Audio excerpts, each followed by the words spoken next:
What's going on in the Byzantine monastery of St. Catherine's in Sinai, Egypt? So St. Catherine's is the world's oldest continuously inhabited Christian monastery, and there's a deep and public struggle unfolding.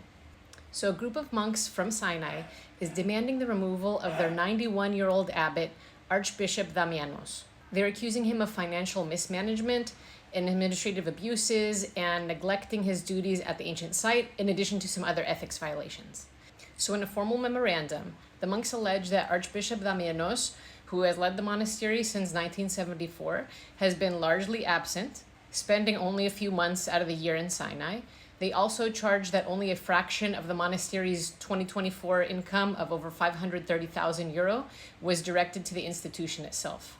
And they also state that Damianos' rumored long-term mistress, Katerina Spiropoulou, is allowed undue influence over the monastery's governance. So Archbishop Damianos fought back, expelling those monks, and he launched a legal defense.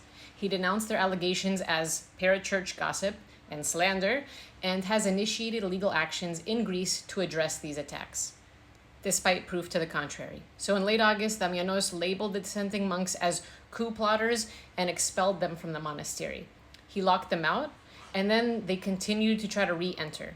He then released an urgent video, an appeal claiming that supplies, food, medicine, clothing were being blocked by certain parties from entering the monastery. I should note that Sinai technically belongs to the Patriarchate of Jerusalem, which did issue a statement in full support of the dissenting monks, the Sinai Brotherhood. Then this complication thickened when the Ecumenical Patriarch of Constantinople, Bartholomew, reaffirmed Damianos as the legitimate archbishop and abbot of the monastery, emphasizing its historical autonomy under the Patriarchate of Constantinople, which is debatable. This goes in direct opposition to the Patriarchate of Jerusalem and infringes on their religious body.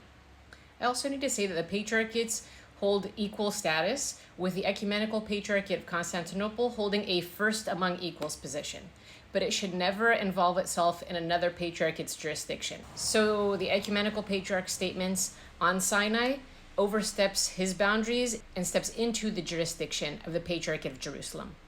So you can see the problems that are arising. Greece's Secretary General for Religious Affairs, Yorgos Kalantzis, traveled to the monastery to mediate.